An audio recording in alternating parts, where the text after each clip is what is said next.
Good morning, this is Robbie Wilson. I just wanted to show you my pre-market routine, and I also call it what happens while you're asleep. It's 0500 Pacific time. We got an hour and a half before the market opens. So I always start with the dollar and the 10-year note. Everything is interest rate sensitive and dollar denominated. So you can see this flashing. Of course, the futures run almost 24 hours a day. This is the 30-year bond.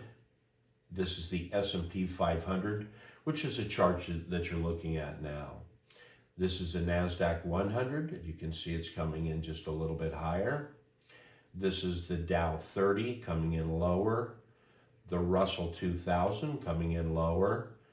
The Euro dollar, the British pound, the Japanese yen, and the Canadian dollar, and the Australian dollar. The Canadian dollar and Australian dollar have very low global economic impact, but they do relate to commodities, which have been moving in the food sector. This is crude oil, coming in about $1.33 lower. This is high-grade copper. The reason I have these two together, these are great economic indicators. Crude oil coming down usually means low demand, and copper, we call it Dr. Copper. Pretty much everything has copper in it. This is soybeans, this is wheat, this is the Canadian dollar, and down below here is FedEx. These are other economic indicators. And I want to talk about UPS, 3M. The XRT is the big box, including Amazon, all the big box, and it's an ETF, an exchange traded fund.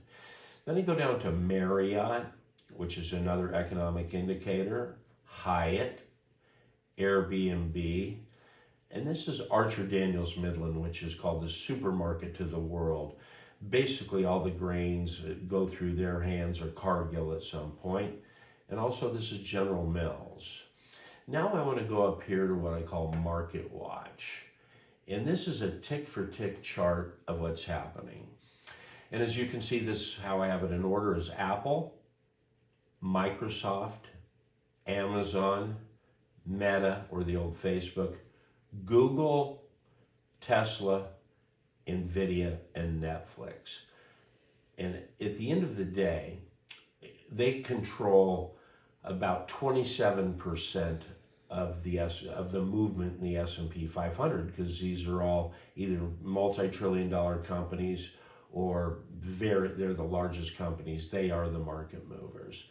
This is the VIX, the volatility index, and you can see there's no flashing going through here.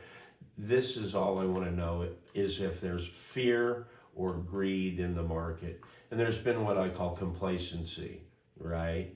So at the end of the day, this helps a lot to find out. And currently this price at 1430 is about a 3.5-year low.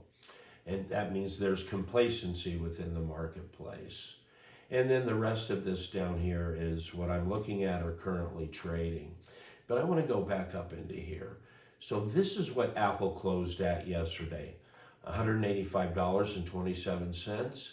And here's its bid, again, an hour and a half before the market opens, $185.48, basically coming in about 20 cents higher. Microsoft closed yesterday at $328.60. It's coming in at $330.56, a couple dollars higher. This is Amazon, closed yesterday at $1.2733. Its opening bid is $128.37. So it's basically coming in flat. Meta, or Facebook, closed yesterday at $278.47, coming in at $1.8170. So in other words, we're up about $2.30. Google is actually coming in lower. It closed yesterday at $118.34, and if we're to open now is $117.37. Tesla is closed yesterday at $241.05 and coming in about $242.57. So about $1.50 higher. Nvidia closed yesterday at $406.32, coming in at about $409.10. So a couple dollar movement, $2.30. Netflix 415.94 yesterday, coming in at 416.50. And so this is what's called a tick for tick. Each trade, and you can see, we'll go back up to Apple. This is the bid right now, and you can only see that there's 4 to the bid side, that's to the buy side, or 2 to the sell side.